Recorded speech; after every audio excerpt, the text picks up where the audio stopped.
swinging above the camera in the night sky. With this question, all of Izuku's nervousness from being around Flash disappeared, now replaced with his fanboy side. With excitement shining in his eyes, Midoriya grabbed his notebook and pen, ready to take down notes. His name is Spider-Man, right? He answers Flash's question with his own. Flash nods. Yee, the dude is awesome. He definitely won the quirk lottery. He got wall crawling, super strength, webs and so much more in just one quirk. Peter smirked to himself and thought, if only they knew. The school day went by the same way as per usual. The only exciting thing to happen was Bakugo's reaction to Peter, Flash and Midoriya all being able to enroll into UA with him. It was at the end of the day that things got bad. If you really want to be a hero, then take a swan dive off a building and pray that you will get a quirk in your next life. When Peter heard those words come out of Bakugo's dreaded mouth, he froze. Muscles tensed, heart pumping, heavy breathing. The pencil Peter was packing into his bag snapped. Before Peter could do or say anything, Bakugo and his cronies left the classroom, leaving him and Midoriya alone. Quickly slowing his breathing and regaining control over his strength, Peter walked up to Midoriya and placed his hand on his shoulder. You all right, buddy? Midoriya simply nodded, still trying to process what he just heard. Peter continued trying to reassure his friend, don't listen to him, man. I'm sure you're gonna make a great hero one day. With or without a quirk. Midoriya looks at his friend and nods, thanks. Come on, let's go fishing for your journal. It was now the afternoon. Peter decided to go on patrol to clear his head from the events that happened at school. He swung through the streets of Japan with complete grace, all while his hood flapped behind him. I should get rid of it soon, or at least find a way for it to stay on as I swing. Suddenly, he picked up the sound of sirens nearby. Time for some action, he muttered to himself. When he reached the source of the sirens, he immediately began to assess the situation. He clung to a nearby building and watched the action below him. Let's see. We've got some dude with a simple quirk and he seems to have a hostage, and there seem to be a bunch of pro heroes not doing anything. Why? It's not hard. Spidey was about to jump in and handle the situation when he realized just who the hostage was, Bakugo. Sigh. It's at times like these that a hero just wants to walk away and let someone else handle the situation, but that isn't what Uncle Ben would have wanted. Kachan. Hearing the scream, Peter's eyes widened as he turned back to face the situation. There he was, Midoriya was running towards Bakugo and the same villain. Damn it, Izuku! Spider-Man screamed in frustration. Spider-Man launched himself at bullet speed towards them. He fires 2 lines of webs from his web shooters, pulling Izuku and Bakugo. Using his stickiness to hold onto them, Spidey swung the 3 of them away from the danger. Welcome to Air, Spidey. Please keep your arms and legs to yourselves and away from the slime monster. Midoriya could only stare with wonder at the vigilante who saved them, while Bakugo barked curses at Spider-Man while he tried to break free from his grip. Spider-Man landed at the safety border the police set up and said, "You kids get to safety. I'll handle the living sewage over there." Before anybody could say anything, Spider-Man was swinging back into action. "Hey sewage sludge," he screamed, while diving at the villain, "Eat this." Spider-Man fired a barrage of web bullets at the villain, only to see that they were having little to no effect. Damn it, he silently cursed to himself as he avoided getting hit by one of his tendrils. Should have expected that. Gonna have to come up with a different approach. He dodged more attacks from the living pile of sludge while trying to come up with potential ways of capturing the villain. I can't make a net large enough to hold him. Maybe if I... Suddenly, quicker than Peter's own spidey sense, a sudden gust of wind not only blew away the sludge villain but also the clouds. The cause of this, All Might. Japan's number 1 pro hero. While the crowd cheered for the hero's arrival, Spider-Man was swinging as far away from the scene as possible. Great. Captain Show-Off just had to show. Don't get me wrong, I respect the guy, but that doesn't mean that I have to like him. Undetected to the vigilante, a figure on one of the faraway rooftops was watching him as he swung. In a Russian accent, the watcher spoke, such speed, such agility, and that natural talent. For his lack of experience, he more than makes up for it in pure power. The perfect prey. After a few minutes of swinging, Spider-Man stops on a billboard. He took a moment to catch his breath. Okay, this should be far enough. Hopefully, none of the heroes followed me here. Spidey's sense is tingling. Listening to his sixth sense, Spider-Man jumps off the billboard, avoiding an arrow to the head. Landing in front of the board, Spider-Man isn't given any time to question what just happened as his senses detected more arrows coming his way. Spider-Man avoided the arrows to the best of his abilities, doing backflips and somersaults to avoid getting impaled. Unfortunately, whoever was firing the arrows was a good shot, as one of the projectiles managed to cut through one of the sleeves of his jacket, leaving a bloody cut on his arm. Spidey cringed, feeling the sting of the arrows cutting his flesh and the warm blood flowing from his wound. Spider-Man grabbed the wound to try and stop the bleeding. He screams out at his attacker. Hands of the merchandise, creep. This costume wasn't easy to make. Who are you anyway?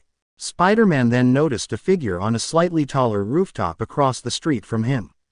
They seemed to have realized that Spidey saw them but wasn't running away. The shooter was a middle-aged man with a goatee and long black hair. He wore a vest that seemed to have a lion's mane on the collar and leopard pants. Doesn't this guy know that those pants look ridiculous? After a few moments of intense starring, Spider-Man slingshot himself to the roof his attacker was on. The man simply took a few steps back as Spider-Man landed on the rooftop's ledge. Spider-Man then speaks again. So are we just going to continue this staring contest, or are you going to tell me who you are and just what you think you are doing? The man placed the bow on his back and pulled out 2 combat knives from his belt and answered, I am Kraven, the greatest hunter in the world, and you are my latest prey. Say what now? Matt Murdock to the fading footsteps of his latest client. The Nelson and Murdock law firm has been doing rather well these past few weeks. Sure, they weren't making much of a profit, but it was enough to cover the bills. Matt was about to let his enhanced senses just wander when he heard something that caught his attention. Your heartbeat just picked up, Foggy. Matt spoke calm in English, with just a pinch of anxiety on his tongue. Foggy didn't take his eyes off the screen of his laptop as he replied to Matt, news of the kid has been spreading like wildfire, Matt. Everybody wants to know who Daredevil's new sidekick is. Matt let out a small chuckle and answered, he's not my sidekick, Foggy. From the secretary desk, Karen spoke, then how do you explain this article, Matt? Spider-Man, hero or son of the devil?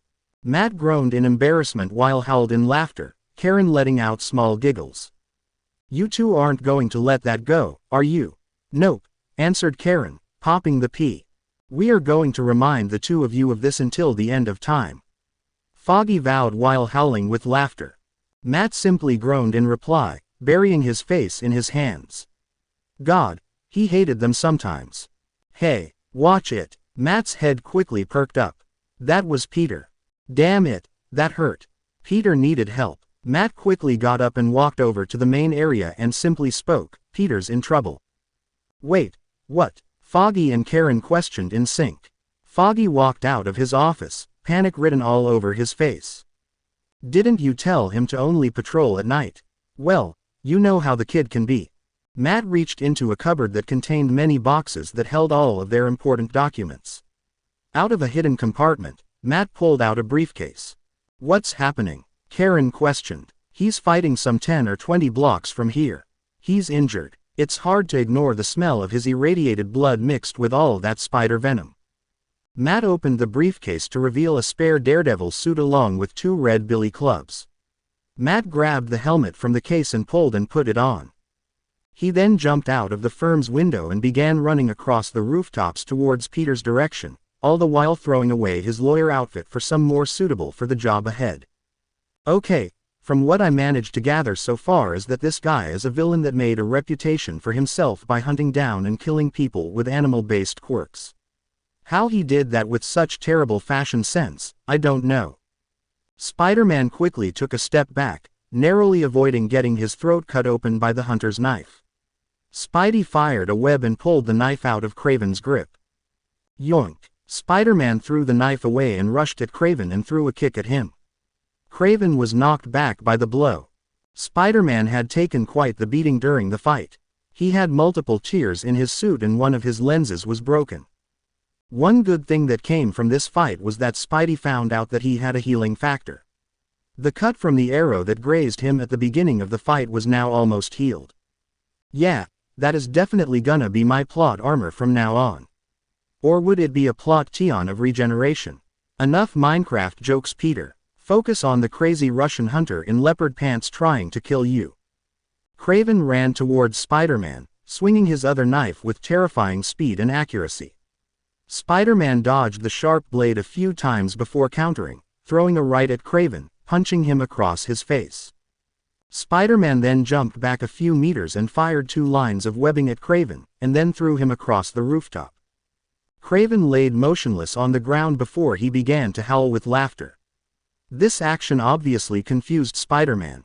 "Why are you laughing?" Spidey asked 3D, trying and failing to hide the fear in his voice.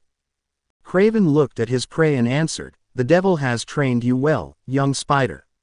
I now understand why my employer was insistent for me to bring you to him now.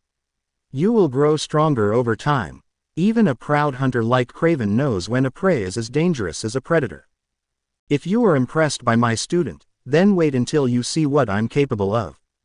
Kraven turned his head to face the voice, only to be hit in the face by a red billy club, the force of which knocked him unconscious. The billy club then bounced back to its owner, who caught it in his hand.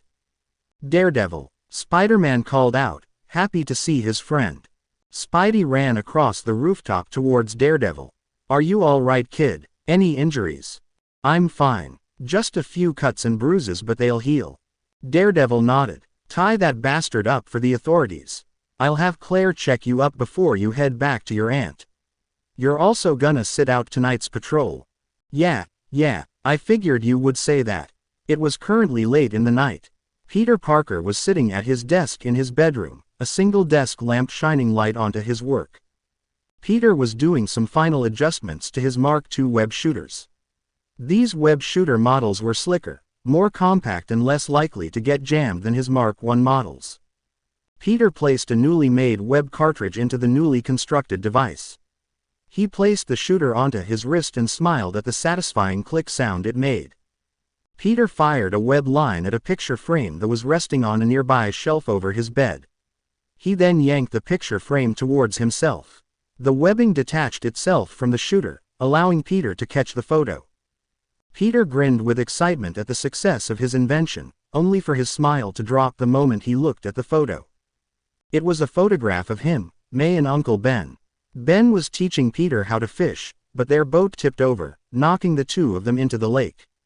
The photo was taken in the aftermath. May had her arms over their shoulders, with Peter and Ben standing by her sides, both soaking within their fishing gear, with Peter holding a tiny silver fish in his hand that was too small to even feed a baby kitten. All of them were laughing, smiling. They were happy together. Peter's eyes wandered towards his box of metal scraps. In it was what looked like the remains of what seemed to be a trophy.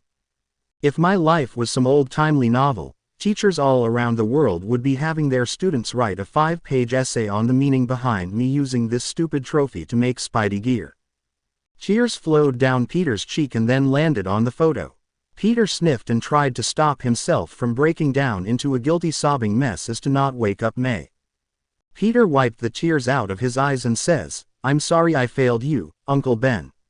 I should have been better. I promise you that from now on, I will live by the words you taught me, and will never look the other way again." Across the city, in one of its darker neighborhoods, the scream of a teenage girl could be heard, but vastly ignored. The young girl was cornered in an alleyway with her back to the wall. Her quirk gave her cat ears, but other than that, she was no different than if she were quirkless. The reason she was screaming was a clearly drunk man. He had a knife and was talking and walking towards the girl in the creepiest way possible. "Come on, kitty, don't you want to have a little fun?" "And no," she cried out. Rivers of tears were streaming down her cheeks. Before the man could do anything, a gruff voice spoke from the darkness, "I do, but you probably won't." Before either the victim or the assailant could do or say anything, a red figure jumped out of the shadows above them and kicked the man, full force. The attacker stumbled into a wall. Before he could regroup himself, Daredevil punched him across the face, cracking the wall with the back of his head and knocking him unconscious. Daredevil turned to face the girl and simply spoke, "Call the police and tell them to bring an ambulance." With that, Daredevil fired a grappling hook from his billy club and disappeared into the night sky. Daredevil ran from rooftop to rooftop, thousands of thoughts running through his mind on what happened earlier today. Someone sent Kraven after Peter, and Matt had a pretty good idea who. Daredevil. Daredevil turned around to face the man who he knew was there before he even got close. Aizawa. Daredevil greeted the pro-hero. Despite their contradicting views, the two had an unspoken respect for each other. Due to the lack of evidence on Daredevil's quirk, Aizawa couldn't do anything to arrest him from a legal point of view. "I'm here to discuss the situation with your protege." Daredevil simply cocked his head and smiled a cocky grin. "Spider-Man, I believe so too. You do realize that I don't appreciate the fact you attacked him last night." "That is true." Daredevil was using all of his willpower as to not rip off Eraserhead's arms and not strangle him with his own scarf. Aizawa defended himself by saying, he is violating multiple quirk laws by using his quirk as a vigilante. He is a danger to both society and himself. I don't see how you can justify encouraging his illegal actions. Hell, the kid already has a bounty on his head. Daredevil replied defensively by saying, 1. I've been training the kid to the best of my abilities so he can be as safe as possible. 2. Nothing I would say to him would convince him to go to a hero school to become a legal hero. And 3. I already know who sent Kraven after Spider-Man. Eraserhead simply asked, who? Wilson Fisk, the Kingpin. Aizawa questions. Daredevil nods and says, I and Fisk have been trying to take each other down ever since I became a vigilante. Unfortunately, no matter how many times I lock him up, his lawyers always manage to get him out sooner or later. And Fisk plans to use the kid to his advantage. Daredevil nods and states, it's the most probable outcome. All the more reason for Spider-Man to.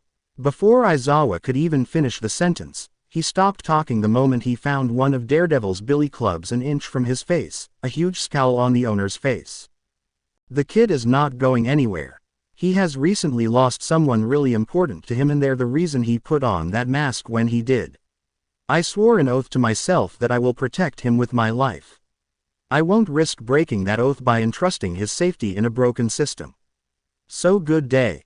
With that, Daredevil was swinging into the night with his grappling hooks, with Eraserhead just watching as he disappeared into the night. After a few minutes of running across rooftops, Daredevil heard a low buzzing sound coming from a hidden pocket in his costume. Daredevil pulled out the burner phone and answered, hello. The voice on the other side of the phone spoke, I hope I'm not interrupting anything important, Mr. Daredevil, but I was just calling you to inform you that I have completed the kid's suit. At a local police station, Detective Naomasa Tsukauchi was looking over the files of the most recent case. One word was written on the folder that housed the documents, Spider-Man. The files on this new vigilante left more questions than answers. The first seemed simple, but recent events made it hard to explain. The kid's quirk. At first, they assumed the kid had all the abilities of a regular spider. Basic wall climbing and webbing with some level of physical boost, but after the kid fought the pro-hero Eraserhead, this assumption was called into question. Eraserhead had reported that his quirk cancellation had little to no effect on the vigilante. Eraserhead reported that the kid was able to still use his webbing when his quirk was cancelled out, meaning that they were most likely a support item. The kid's agility and reflexes also seemed to be unaffected, with the only logical explanation being that he has had years of training to gain the skills of a professional in athletics, gymnastics and parkour that eyewitnesses described. There is also his enhanced strength. The kid managed to catch a runaway car driving at full speed with little to no effort, using nothing but his bare hands. This meant he must have some level of increased resistance, which is understandable to match his strength. Then came the whole Daredevil situation. What was the relationship between the two? It looks like they are close. Clearly teacher and student, but there seems something deeper. Father and son, siblings, cousins, friends. There was no clear answer. Then comes the recent attack. Kraven was a dangerous villain that the police and heroes have been hunting for a long time. It was difficult with his wilderness survival skills and his quirk. Kraven's quirk provided him with enhanced senses and the ability to filter his senses to focus on and lock onto a specific target, meaning that if he has his eyes on you, you won't be able to hide from him for long. Yet this kid has not only managed to hold his own against the hunter but also probably would have managed to defeat him even if Daredevil didn't come with assistance. Naomasa looked at the files frustrated. This was the case of the Naruhata vigilantes all over again. Naomasa looked at one of the pictures that were taken during Kraven's arrest. It was a picture of a note that was found. It read, "Caught this fashion offender throwing sharp sticks at people. Caught him for you. Sincerely from Spider-Man and his buddy Daredevil." This kid clearly doesn't know what he got himself into, the detective muttered to himself. From what Eraserhead just told me, I highly doubt that. Tsukauchi looked away from his work and at the doorway of his office. There before him stood the recently appointed police captain, Yuri Watanabe. She walked into the office and dropped a folder onto the detective's desk and said, "Eraserhead recently encountered Daredevil this night.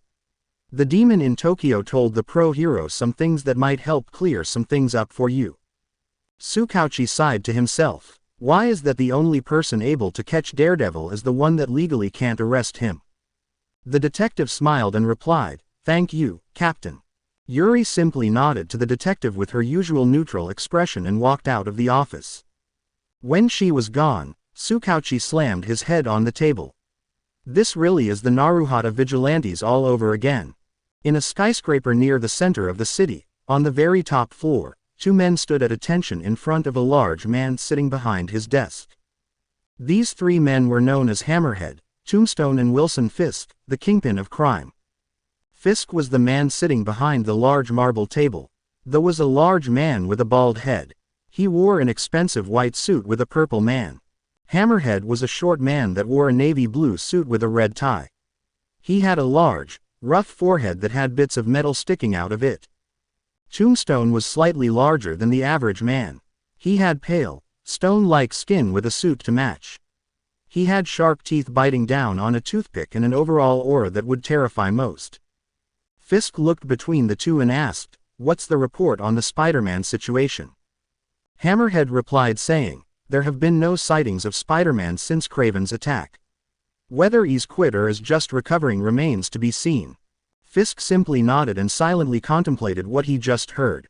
Tombstone then spoke up saying, "No offense boss, but I'm asking simply out of curiosity, why do you take such interest in this new vigilante?" Fisk glared at the stone man for a moment. At that moment Tombstone felt sick, like he wanted to vomit. During that moment he was scared that those words would be his last words. Eventually, Fisk sighed and spoke, "Spider-Man isn't just another vigilante. He is directing under the Daredevil's care. This makes him a person of interest, as not only could he be a danger to the empire I built but could also have valuable information on the devil." Tombstone nodded. "Thank you for the clarification, boss." Fisk then spoke again. "Since I have Prowler doing important business offshores and he won't be back for a long time, I want you to call Osborn and to tell him to go ahead with the artificial villain project." The two henchmen nodded to confirm that they understood. Hammerhead then asked, "Boss, why should we entrust an important job like this in something that might not even work? Wouldn't it be better if we just sent our best assassin after him?" Fisk seemed to contemplate this for a moment before answering, "She is too much of a valuable asset to our ranks to risk losing her. This job doesn't exactly match her particular skill set, and even if she got the edge over him, knowing just how unpredictable she can be, chances are she'll try to seduce him or something stupid like that and end up letting her guard down." Hammerhead nodded again, completely understanding what his boss just said.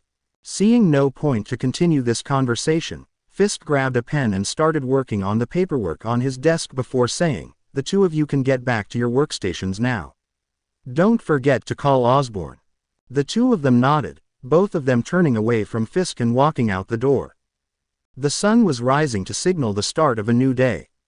After a few moments after the sun's rays broke through the horizon, the alarm clock began beeping. Groaning about his nap being interrupted so suddenly, Peter slapped his hand onto the digital alarm clock, shutting off the alarm. Peter lifted his head and yawned. Clearly staying up later than usual was a mistake. From the kitchen downstairs, an elderly voice calls, "Peter, it's time to get up, sweetie." Peter calls back, "Coming, Aunt May. I just need to get dressed." Peter grabbed his phone to check if he had any missed messages. Just one from Matt. It read, "Meet me by Hopper's Cafe. It's done." This fully woke Peter up.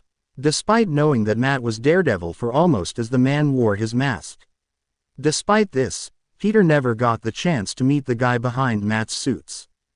Peter excitedly got out of bed and began to get ready for the day ahead.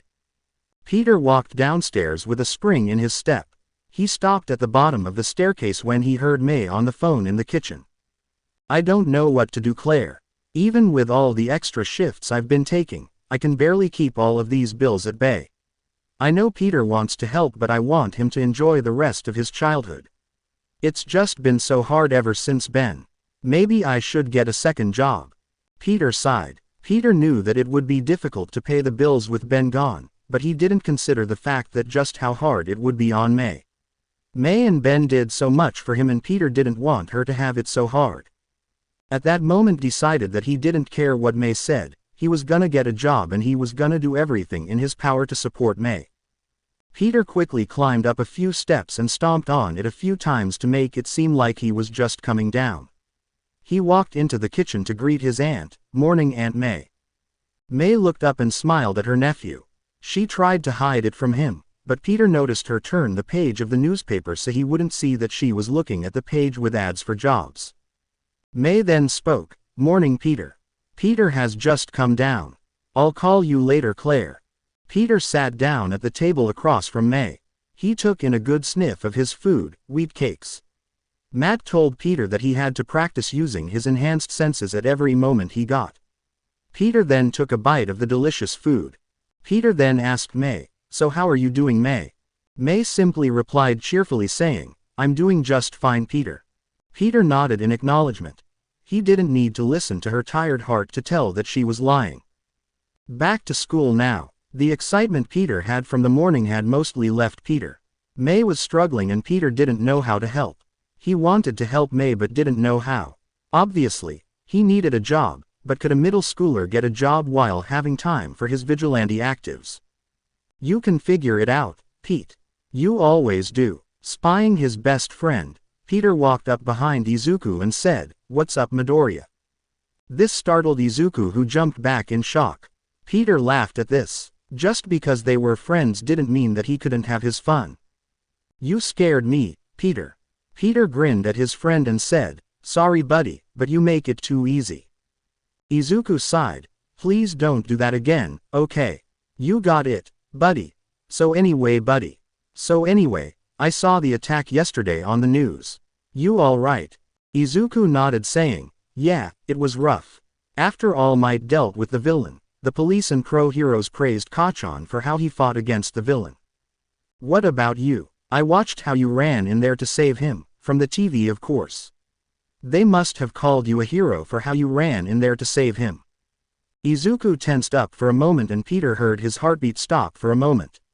Those weren't good signs. Izuku then said, "They didn't do that exactly. They said that what I did was reckless and that I shouldn't have done that." Izuku looked at Peter and almost froze. Izuku knew Peter for a long time and over time learnt there were very few things that could make Peter mad. One of those things were heroes. Izuku didn't fully understand why Peter had such a deep hatred for most of the heroes in Japan, but he understood why Peter was mad now. Before either of them could say anything, they heard a voice calling out to them, "Midoriya, Peter. Wait up." The two boys turned around to see Flash running towards them. The blonde was clearly out of breath by the time he reached them.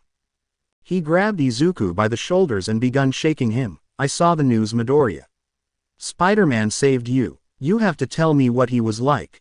Seeing how Izuku was about to pass out, Peter put his arm between the two and said, "Calm down, Flash. Give the guy some space to breathe." Flash let go of Izuku and said, "Sorry, Midoriya, it's just crazy that you got to meet Spider-Man. Do you realize how incredible that is?" Peter chuckled at Flash's antics. "Great, we got ourselves another fanboy." Flash simply points an accusatory finger at Peter and said, "Don't act like you're innocent, Parker. You're the one that's always fanboying over the Avengers." Peter laughed and raised his hands in surrender and countered saying, "Not my fault, they are Earth's mightiest heroes." The trio of friends laughed. After a few moments of laughing, the three of them collected themselves. Still recovering from all the laughter, Flash spoke again. "Anyway, Midoriya, what was Spider-Man like?" Izuku took a moment to think before saying, "He seemed nice. He got me and Kachan away from the sludge villain while making jokes. He was really calm. He dropped us off by the pro heroes before going back to fight the villain, and when All Might showed up, he just disappeared. I mean, it is pretty obvious why he left." Peter broke in. "He's a vigilante wanted by the law, and he was in the proximity of both All Might as well as a bunch of other heroes that wouldn't hesitate to arrest him." Flash nodded. "It really sucks. All he wants to do is to help people, but almost everyone wants to throw him behind bars." Izuku then looks at the two of them and said, "But if he really wants to help people, why not just get a license? For the very reasons I've been trying to tell you about for years." Flash put his arm over Izuku's shoulder and said, "I'm sure he has his reasons, buddy. We gotta accept that and learn to appreciate all the good that he has been doing." Peter walked past his two friends and said, "Come on, guys. Class is about to start and we don't want to be late." Flash let go of Izuku and ran after Peter. "Wait for me, bro." Quickly regaining his bearings, Izuku rushed to catch up to them, calling out, "Hold on, guys." Peter couldn't tell what it was, but something about Izuku just seemed different. He just seemed more hopeful than before. Classes were now over and Peter was walking through Naruhata towards Hopper's Cafe. The Cat Cafe wasn't very crowded and the workers there were friends with vigilantes, so it was a good place for the staff of Nelson and Murdoch's law firm to talk about Daredevil outside of their workspace. Peter was about to enter the cafe when Matt walked out of the cafe and handed Peter a cup of hot chocolate. Before Peter could question what was going on, Matt replied saying, "I have to be in court in 2 hours, so we should get this done quickly." The two secret vigilantes walked through the relatively quiet streets when compared to the rest of Tokyo and Musudafu. Any people that they did run into always stepped out of their way after noticing Matt's glasses and cane. This always amused Peter, as Matt probably saw them coming from a good few blocks away. After a few minutes of walking, Matt dragged Peter into a supposed normal-looking alleyway, simply saying, "This way. Put on your mask." Peter nodded, putting on his old ski mask, as Matt tied a black piece of cloth around his eyes. The two entered a seemingly run-down garage. Peter was ecstatic about seeing all of the gear in the workshop. While the place seemed to be old and a bit run down, all of the random bits of cloth and metal showed that it was still being used. They saw a man at a nearby workbench, looking over what seemed to be blueprints. Matt called out to the man saying, "We're here, Melvin." The man turned away from his work and smiled, "Mr. Daredevil. Glad you were able to come." The large yet kind-looking man came over to them and shook Peter's hand saying, "It's a pleasure to meet you, Spider-Man. I could hardly believe it when Mr. Daredevil told me how young you were." Peter smiled and replied saying, "Just because I'm young doesn't mean that I haven't seen just how much shit is in this world. Thanks for making his suits. If it wasn't for you, Hornhead over here would be dead 100 times over." Matt gave Peter an offended look while Peter tried not to burst out laughing. Attempting to change the subject, Matt turned to Melvin and asked, "Can we see the suit?" The suit was incredible. It was blue with bits of red armor attached to the torso, shoulders, hands and feet. The mask was made of the same material as the blue cloth of the suit, only red. The lenses were made of a two-way mirror, with them looking completely white from the outside. There was a red utility belt around the suit's waist, with multiple compartments. Peter was looking at the suit in complete amazement. He just couldn't believe that this was made for him. Matt was smiling at him in amusement as Melvin spoke. "The suit is made of the same material as Mr. Daredevil's suit, but the blue parts is armored as to provide you with maximum flexibility as you requested. The gloves are removable and you should be able to fit your web shooters on them. The compartments on the belt are all the size you requested to hold backup webbing, with some being larger to store other items if necessary. I followed your design to the best of my abilities, but I couldn't fit everything in it. Peter looked at Melvin and simply said, "It's perfect." Matt was smiling at Peter's happiness and said, "We'll put it to the test tonight, all right." Peter turned to Matt and said, "Can't wait." The suit was even better than Peter expected. He swung through the starry night of the city with absolute grace. It was way better than with that flimsy hoodie. As Peter swung through the night towards his destination, he thought about everything that has been going on. Wilson Fisk, the kingpin of crime, had sent Craven the Hunter after him. This was really something. Peter knew who Fisk was. He, Foggy and Karen have been trying to help Matt take him down from the background, but now that he was on the front lines, Fisk recognized him as a potential threat. Close behind him, Daredevil ran after Spider-Man, jumping across the rooftops and occasionally using his grappling hook to give himself a small speed boost. Eventually, the two of them landed on top of a small apartment complex that was overlooking a small dock. Spider-Man crouched as leaned forward to get a closer look at their target. As Daredevil began explaining the situation, "There is a weapons deal going on in that warehouse over there." He pointed at a close, rundown-looking warehouse. "Some of Fisk's men are there. Our job is to go in, stop the deal, and get as much information as we can from them." Spider-Man nodded understanding. He then asked, "How many goons are there?" Matt let out a small laugh and replied, "You tell me." Spidey sighed and closed his eyes, focusing his remaining senses on the warehouse. It was weird, to say the least. The sudden onslaught of sounds and smells, only for them to fade as he focused primarily on the warehouse. Even then it was hard to focus on what he needed to. After a minute or two, Spider-Man said, "There are roughly 20 guys, 10 seem to be on guard outside the warehouse while the rest are inside. Only 2 seem to be discussing the deal, the rest are security around them." Matt smiled and corrected Spidey saying, "Close. There are exactly 22 guys. 10 are on guard outside, but there are also 4 snipers at the higher windows of each wall. The other 8 are inside. 2 are discussing the terms of the deal, with 1 bodyguard each. The rest are spread out across the bottom floor." Damn it, so close. Spidey cursed at himself. Who knew using your senses as radar would be so difficult? Daredevil patted the young vigilante's shoulder and said, "Don't sweat it. It took me a long time to be able to use my senses. You'll get there eventually." "Yeah, thanks. All right, here's the plan. You take out the snipers. Your webs will allow you to do it quietly without causing any commotion. After that, we will handle the guards on the outside. When that's done we can stop whatever deal they are doing." Spider-Man, with determination in his voice, answered, "Got it," and swung off towards the warehouse. He landed on the roof and was right outside of one of the sniper's windows. Spidey fired a web and pulled the sniper out the window. He tied him up in a web cocoon and webbed his mouth shut. Spidey put his finger against his lips and shushed the guard.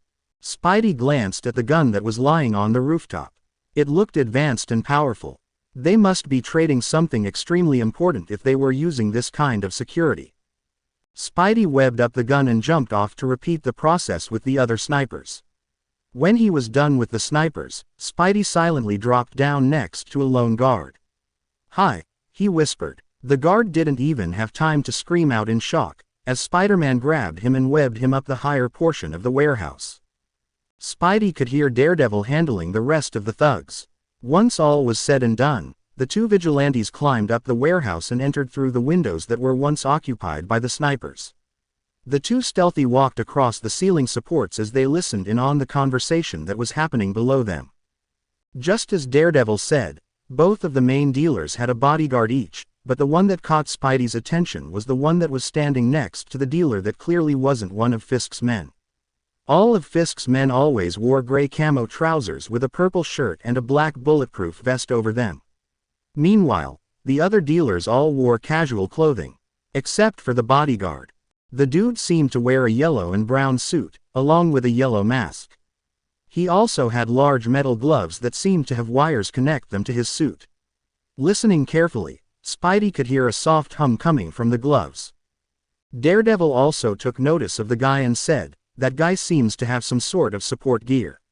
He could be dangerous, so we better watch out for him." Got it, Spider-Man replied. The two listened to the conversation as the two dealers worked out the rest of the conditions. How much did you say you wanted for all of this again? Fisk's thug questioned, referring to the crates of gear that the other group brought. 120,000,000 yen, the seller said. It's a rather generous deal if you consider the amount of power these beauties hold. The Fisk thug looked skeptical at best. That was a lot of money for some weapons. He looked and said, I highly doubt that. The bodyguard in the yellow suit stepped forward and said in a robotic voice, how about a demonstration? With those words, he aimed one of his gauntlets at a pile of empty boxes and fired a powerful wave of sound and vibrations that caused the boxes to shatter in all sorts of directions. Everybody in the room had faces of pure shock and awe at power. Spidey noticed how Daredevil flinched when the weapon fired. The man looked around the room, a smug grin clearly being behind his mask. Impressed. Very. I'm very impressed that you could so stupid to believe that we would let you walk around with dangerous toys like these. All the thugs looked up to see both Spider-Man and Daredevil falling towards them. Spider-Man fired 2 webs and slingshot himself into 2 thugs. Daredevil landed on top of another thug and threw his billy club at another. One of the thugs tried to hit Spider-Man from behind, but he flipped the man over his shoulder and slammed him against the floor. Sorry buddy, but cheap tricks like that won't work on me. Spidey sense. Spider-Man quickly jumped into the air to avoid being hit by a wave of vibrations. He landed with a crouch and turned to face his opponent. The man laughed and said, good thing that these tricks didn't come cheap. He fired another blast at Spider-Man, but he jumped into the air and then, using his webs, pulled himself down to try to dropkick the man. The man stepped away to try to avoid the attack. He tried to punch Spider-Man with a charged attack, but Spidey leaned back, avoiding the attack, and then hit the man across his face. Say what's your name? I really feel like I should call you something, and the author is getting tired of writing vague names. What are you? Spider-Man then fired a web at the man's chest and threw him at a bunch of crates. Daredevil then called out, Spider-Man. Spider-Man turned to see that Daredevil had thrown a thug at him. Spidey drops onto the floor and kicked the thug against and immediately webbed him up. Spider-Man jumped back onto his feet, hands in the air as shouted, Spider-Man and Daredevil combo knockout. Daredevil walked up to Spider-Man and said, really, kid? Before Spidey could say anything, his Spidey sense began tingling. He turned towards the pile of crates that he threw the man into, just in time to see it exploded from a massive wave of sounds and vibrations. There stood the man in the yellow suit, looking completely furious. Daredevil took a battle-ready stance while Spidey just looked disappointed. Great, he's still conscious. What a shocker, he complained. With those words, Spidey's eyes sparkled in excitement. He clapped his hands against his chest and said, OMG. I just came up with the perfect name. How would you like to be known as? The Shocker. Shocker simply scowled in response and shouted in rage, shut up. He fired twin blasts at Spider-Man and Daredevil, who avoided them to the best of their abilities. Spider-Man clung behind a support pillar while Daredevil landed behind some crates. From behind the pillar, Spider-Man called out through the onslaught of sound and vibrations, what's wrong, Shocker? Don't like the name? Well, I gave you a chance to name yourself. Shocker groaned in frustration as he then screamed, oh my god. Do you ever shut up? Daredevil answered saying, not when he's awake. Not really. After saying that, Daredevil threw his billy club that ricocheted off the walls and hit Shocker. This enraged the villain even further as he now focused his attacks completely on Daredevil. While this forced Daredevil to move away from the blasts, it gave Spider-Man the opening that he needed. Spidey jumped from behind the pillar and slingshot himself at Shocker. The attack knocked Shocker off balance. He tried to punch Spider-Man, but the vigilante caught the punch. Shocker tried hitting him with his other fist, but Spider-Man simply caught that attack as well. He then crushed both of Shocker's gauntlets with his brute strength. The man began screaming curses at the 14-year-old. Spidey simply threw the man on the ground and webbed him down to the ground. He then took off Shocker's mask so that he would be able to web the man's mouth shut. Spidey wagged his figure to the criminal and simply said, ah, ah, ah.